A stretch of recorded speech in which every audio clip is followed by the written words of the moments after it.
Chapitre 20, deuxième partie. Les obligations de l'acheteur.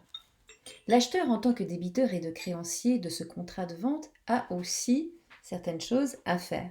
Par exemple, en tant que débiteur, il doit évidemment payer la chose, selon ce qui a été convenu. S'il y a un délai, eh bien, il a droit à ce délai. S'il n'y en a pas, il doit payer aussitôt que la chose est en possession, en sa possession.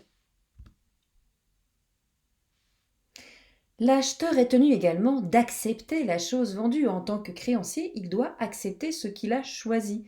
Maintenant, s'il a changé d'avis entre-temps, ce n'est pas le problème du vendeur. On se rappelle de l'erreur sur les motifs, article 24 alinéa 2 ou 3, vérifiez, qui n'est pas constitutif d'une erreur essentielle.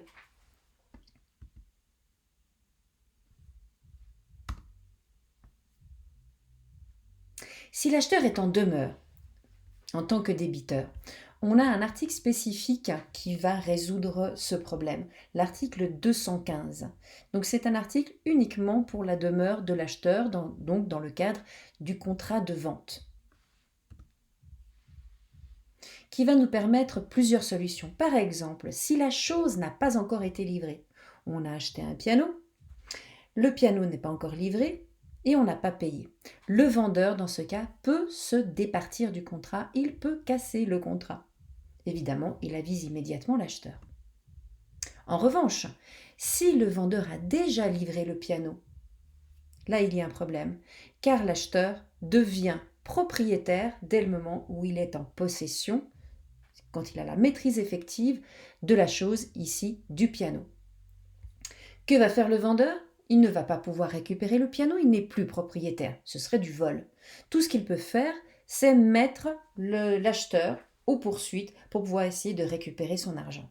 Mais ça devient un petit peu compliqué. En tout cas, ça amène plus de démarches administratives qui sont parfois assez lourdes. Pour se protéger de cette situation, que faire ? Une réserve de propriété. Cette réserve de propriété que l'on va inscrire à l'office des poursuites permet au vendeur de rester propriétaire jusqu'au paiement total de la chose. Il livre le piano, l'acheteur n'a toujours pas payé, qu'importe, s'il s'obstine à ne pas payer, le vendeur peut venir récupérer son piano.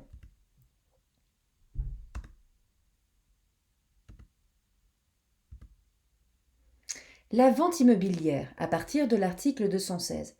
Nous en avons vu déjà quelques aspects. Par exemple, nous savons que dans la vente immobilière, la forme est la forme authentique, c'est-à-dire que l'on doit passer devant notaire pour pouvoir acheter un immeuble.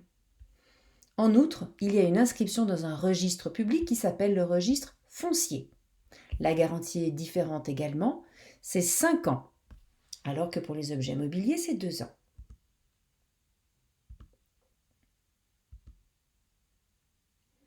Maintenant, voyons quelques ventes particulières. Par exemple, la vente sur échantillon. Si l'on refait son appartement, par exemple, si on est dans un cadre de construction et que l'on veut refaire des catelles, que l'on veut refaire un plancher, eh bien, on prend un échantillon pour voir si la couleur nous plaît. Si l'on achète ensuite ces catelles ou ce plancher, évidemment que ça doit correspondre à l'échantillon que l'on avait pris. La vente à l'essai. La vente à l'essai, on essaye quelque chose sans en être propriétaire. Dans ce cas, pas besoin de faire une réserve de propriété, puisque si l'on a bien spécifié que c'était une vente à l'essai. La vente aux enchères, nous verrons ça quand nous traiterons du chapitre 21 sur la loi sur les poursuites. C'est une manière de vendre au plus offrant. Vous pouvez trouver des cas pratiques sur le site d'Economics pour l'aspect économique de ce chapitre. Dernière chose à voir dans ce chapitre 20, c'est le démarchage à domicile. Ce démarchage est protégé par les articles 40 à 40E du Code des obligations. Pourquoi est-ce que c'est dans les articles 40 et suivants et non pas dans les articles qui traitent du contrat de vente ? Eh bien tout simplement parce que ce démarchage à domicile ne traite pas seulement de la vente. On peut aussi y trouver certains services. C'est pour cela qu'on est dans des articles qui font partie de la partie générale du Code des obligations, le tronc commun en quelque sorte de ce Code des obligations.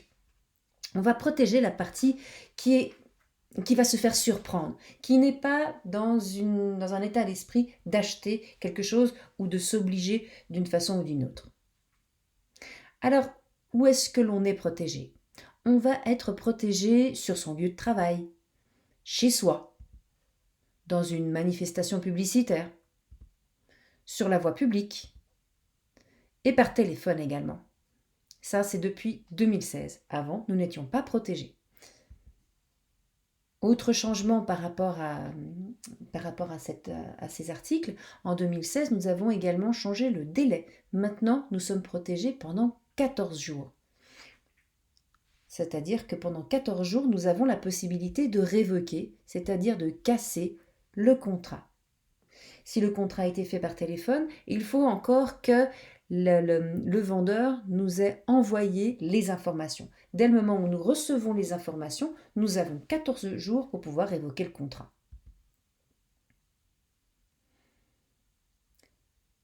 Le droit de révocation ne s'applique pas à certaines situations. Par exemple, les contrats d'assurance. Pourquoi? Parce qu'il y a une loi spéciale pour ce domaine-là. Donc nous n'allons pas utiliser les articles 40 et suivants pour ce domaine d'assurance. Aussi, si la vente a eu lieu dans un stand, un marché ou dans une foire, par exemple les eaux tonales. Là, nous ne sommes pas surpris. Nous savons que nous risquons d'acheter quelque chose. Donc, nous ne sommes pas protégés par les articles 40 et suivants. Si le vendeur n'agit pas dans le cadre d'une activité professionnelle, c'est quelqu'un qui va vendre, par exemple, je ne sais pas, un vide-grenier, ou on va sonner aux portes en disant qu'on revend des choses de son jardin, de son grenier, par exemple. Eh bien là, ce ne sera pas d'une activité professionnelle, donc il n'y a pas de protection particulière. Également, si la prestation est inférieure à 100 francs, on estime qu'en dessous de 100 francs, il n'y a pas nécessité à être spécialement protégé. Et enfin, si on a demandé les négociations, dans ce cas-là, on n'est pas surpris, ce qui fait que nous ne sommes pas protégés. Et ce sera tout pour aujourd'hui.